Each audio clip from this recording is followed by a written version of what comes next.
దేవునికి స్తోత్రం. ఇప్పుడు మనము 22వ కీర్తనలోకి వస్తున్నాము. ఈ కీర్తన పవిత్ర భూమి లాంటిది. ఇది శిలువ కీర్తన. ఈ కీర్తన ఆదికాండం 22వ అధ్యాయంతో, యెషయా గ్రంథం 53వ అధ్యాయంతో సరిపోలుతుంది. యేసు శిలువ శ్రమలు ఈ కీర్తనలో వర్ణించబడ్డాయి. సువార్తల్లో యేసు శిలువ వేత ఒక చరిత్రగా వర్ణించబడింది. గాని ఇక్కడ శిలువ వేయబడిన యేసు యొక్క మానసిక స్థితి చిత్రించబడింది. శిలువ మీద యేసు ప్రభు ఈ కీర్తన అంతా పాడాడు. యేసుక్రీస్తు యొక్క శిలువ వేత సమయంలో ఆయన పడిన మనోవేదన ఈ కీర్తనలో వర్ణించబడింది.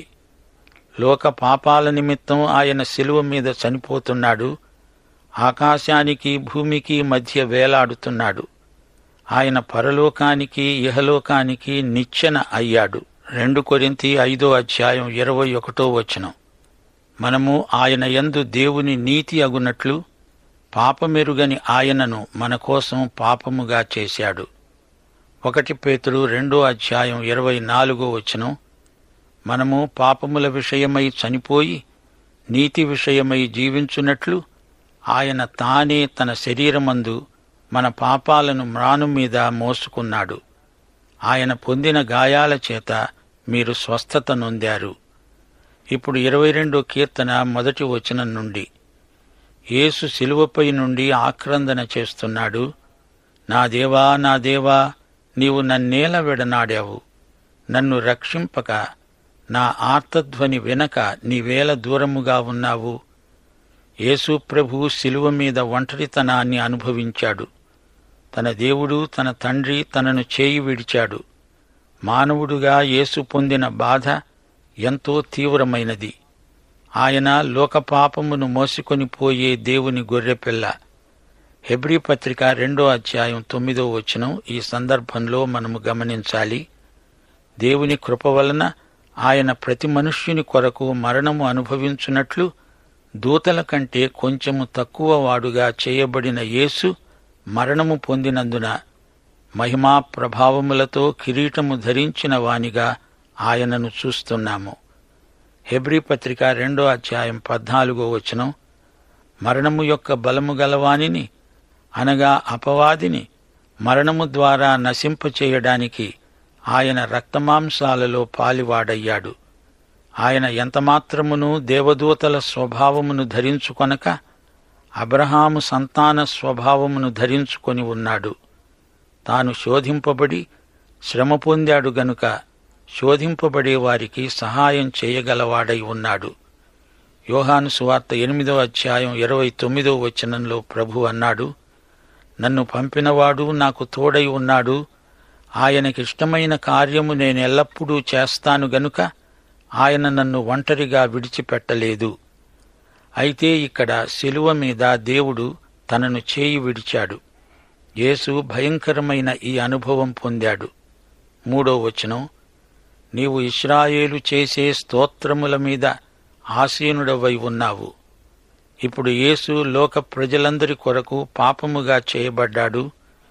యోహాను సువార్త 16వ అధ్యాయం 32వ వచనంలో ప్రభువే స్వయంగా చెప్పాడు, ఇదిగో మీలో ప్రతివాడు ఎవని ఇంటికి వాడు చెదరిపోయి నన్ను ఒంటరిగా విడిచిపెట్టే ఘడియ వస్తున్నది, అది వచ్చే ఉన్నది.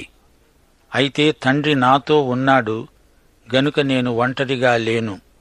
యేసును సిపాయులు బంధించినప్పుడు, పిలాతు యేసును కొరడాలతో కొట్టించినప్పుడు, ఆయన శరీరంలోనికి శిలువ మేకులు దిగగొట్టినప్పుడు తండ్రి ఆయనతో ఉన్నాడు. గాని శిలువ మీద చివరి 3 గంటలు దేవుడాయనను విడిచాడు. యెషయా 53వ అధ్యాయం 10వ వచనం. ఆయనను నలగగొట్టడం యెహోవాకు ఇష్టమైంది. దేవుడు ఎట్టి ఘోరపాపినైనా విడిచిపెట్టడు.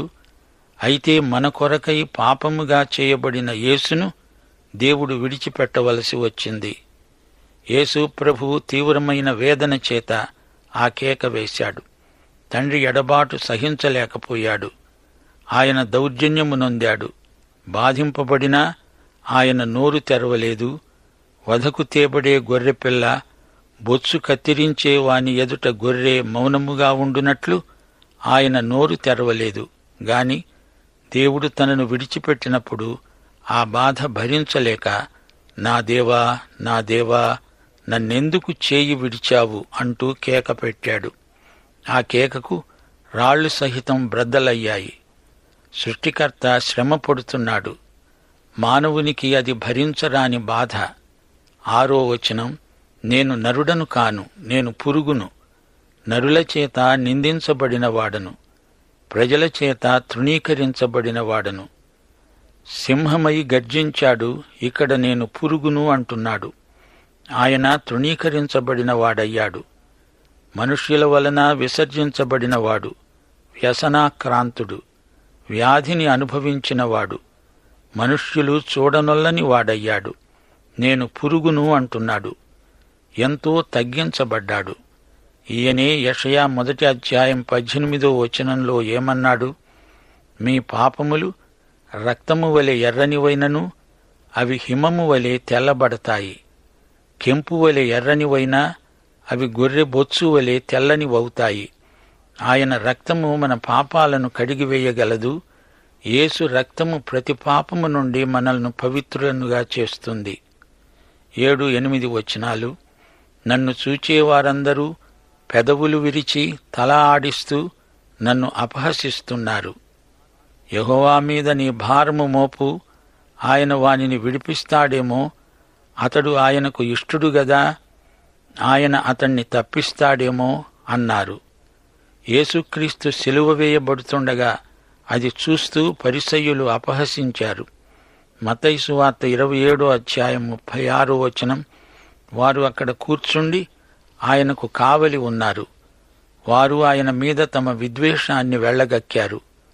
అప్పుడు ప్రభువు లూకాసు వార్త 23వ అధ్యాయం 34వ వచనంలో చెప్పబడినట్లు, తండ్రి, వీరేమి చేస్తున్నారో వీరెరుగరు, గనుక వీరిని క్షమించు అన్నాడు. యేసు శిలువపై ఉండి తన తల్లిని చూచాడు. 9-10 వచనాలు, గర్భము నుండి నన్ను తీసిన వాడవు నీవే కదా, నేను నా తల్లి వద్ద స్తన్యపానము చేస్తూ ఉండగా నీవే గదా నాకు నమ్మిక పుట్టించావు. గర్భవాసినైనది మొదలుకొని నాకు ఆధారము నీవే. నా తల్లి నన్ను కన్నది మొదలుకొని నా దేవుడవు నీవే. యోహాను శుభవార్త 19వ అధ్యాయం 26వ వచనంలో ప్రభు అన్నాడు, అమ్మా, ఇడుగో నీ కుమారుడు. గలిలయలోని కానా అనే ఊరిలో వివాహము జరిగినప్పుడు మరియ యేసును ఒక అద్భుతం కోసం అడిగింది. అప్పుడు యేసు, నా సమయం ఇంకా రాలేదు అన్నాడు. అది ఇప్పుడు వచ్చింది. అమ్మా, ఇడుగో నీ కుమారుడు, చూడు అంటున్నాడు. నీ కుమారుని శిలువ మరణం గొప్ప అద్భుతం కాదా? ఇంతకంటే మరేమి కావాలి? 12వ వచనం, వృషభములు అనేకం నన్ను చుట్టుకొని ఉన్నాయి. బాషాను దేశపు బలమైన వృషభములు నన్ను ఆవరించి ఉన్నాయి. తన శిలువ చుట్టూరా వన్యమృగాలున్నాయి. వారు తనను చిత్రవధ చేస్తున్నారు. చీలుస్తూ గర్జించే సింహము వలె వారు నోళ్లు తెరుస్తున్నారు. రోమా ప్రభుత్వం తనను సిలువ వేసింది. వీరు గర్జించే సింహాల వలె ఉన్నారు. సింహం రోమా ప్రభుత్వ చిహ్నం. నేను నీళ్ల వలె పారబోయబడి ఉన్నాను. నా ఎముకలన్నీ స్థానం తప్పి ఉన్నాయి. నా హృదయము నా అంతరంగమందు మైనము వలె కరిగి ఉన్నది. ఇది ప్రవచనం. యేసు చనిపోతున్నప్పుడు ఆయన చెమట ధారగా ప్రవహించింది. ఎముకలు స్థానం తప్పాయి. కీళ్లు నరాలు చిత్రహింసకు గురయ్యాయి. హృదయము మైనమై కరిగిపోయింది. యోహాను సువార్త 19వ అధ్యాయం 34వ వచనం, సిపాయి వచ్చి పొడిచినప్పుడు ఆయన ప్రక్కలో నుండి రక్తము నీరు కారాయి. యేసు హృదయము బ్రద్దలైపోయింది. 15వ వచనం, యేసు నేను దప్పిగొంటున్నాను అన్నాడు. నా బలము ఎండిపోయి చిల్ల పెంకువలె అయింది. నా నాలుక నా దవడను అంటుకొని ఉన్నది. నీవు నన్ను ప్రేతల భూమిలో పడవేసి ఉన్నావు. కుక్కలు నన్ను చుట్టుకొని ఉన్నాయి. దుర్మార్గులు గుంపు కూడి నన్ను ఆవరించి ఉన్నారు. వారు నా చేతులను నా పాదములను పొడిచి ఉన్నారు. కుక్కలు అనగా అన్యజాతులు అని భావం. ఆయన కాళ్ళు చేతులలో శిలువ మేకులు కొట్టబడ్డాయి. నా ఎముకలన్నీ నేను లెక్కించగలను. వారు నిదానిస్తూ నన్ను తేరి చూస్తున్నారు. నా వస్త్రాలు వారు పంచుకుంటున్నారు. నా అంగీ కోసం చీట్లు వేస్తున్నారు. ఆయన అంగీని వారు తీసుకున్నారు. సిపాయిలు ఆ అంగీ కోసం చీట్లు వేయటం జరిగింది. ఆ తరువాత యేసు ప్రభువు, తండ్రి, నీ చేతికి నా ఆత్మను అప్పగిస్తున్నాను అన్నాడు. 19వ వచనం, యెహోవా దూరముగా ఉండవద్దు, నా బలమా, త్వరపడి నాకు సహాయం చెయ్యి. ఖడ్గము నుండి నా ప్రాణమును, కుక్కల బలము నుండి నా ప్రాణమును తప్పించు. లూకాసు వార్త 23వ అధ్యాయం 46వ వచనంలో ప్రభు అన్నాడు, తండ్రి, నీ చేతులకు నా ఆత్మను అప్పగిస్తున్నాను. సింహపు నోటి నుండి నన్ను రక్షించు. గురుపోతుల కొమ్ములలో నుండి నన్ను రక్షించి నాకు ఉత్తరమిచ్చి ఉన్నావు. గురుపోతు భయంకరమైన మృగం. అలాంటి మనుష్యులు యేసు ప్రభువును చిత్రవధ చేశారు. శిలువ అనడానికి గ్రీకు భాషలో స్టౌరోస్ అనే పదం వాడబడింది. శిలువవేత భయంకరమైన చిత్రహింస. శిలువ అనడానికి బదులు మరొక పదం బైబిలులో వాడబడింది, క్సులోన్ అనగా చెట్టు లేక మ్రాను. గురుపోతు కొమ్ములు అనగా శిలువ అని ప్రవచన రీతిగా మనము గ్రహించాలి. ప్రకటన గ్రంథం 22వ అధ్యాయంలో జీవవృక్షం పేర్కొనబడింది. అది కూడా క్సులోన్ అనే గ్రీకు పదం. యేసు మ్రాను మీద వేలాడాడు. ఆ మ్రానే మనకు జీవవృక్షమైంది. ఇప్పుడు ఈ కీర్తన చివరికి వచ్చేశాము. 22వ వచనం, నీ నామమును నా సహోదరులకు ప్రచురపరుస్తాను, సమాజము మధ్యన నిన్ను స్తుతిస్తాను. ఈ మాటల్లో విజయం ధ్వనిస్తోంది. అపొస్తలుల కార్యములు 4వ అధ్యాయం 12వ వచనం, యేసు నామమే రక్షించే నామము.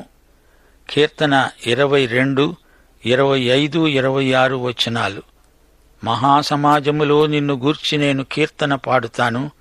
ఆయన యందు భయభక్తులు గలవారి ఎదుట నా మ్రొక్కుబడులు చెల్లిస్తాను. దీనులు భోజనం చేసి తృప్తి పొందుతారు. మీ హృదయాలు తెప్పరిల్లి బ్రతుకుతాయి. యేసు ప్రభువు తనతో పాటు సిలువ వేయబడిన దొంగను తీసుకొని దేవునికి మ్రొక్కుబడిగా చెల్లించాడు. లూకాసు వార్త 23వ అధ్యాయం 43వ వచనం, ఈ రోజున నీవు నాతో కూడా పరదైసులో ఉంటావు అన్నాడు ప్రభువు. పాఠం ఇక్కడ ఆపుదాము. దైవాశీస్సులు.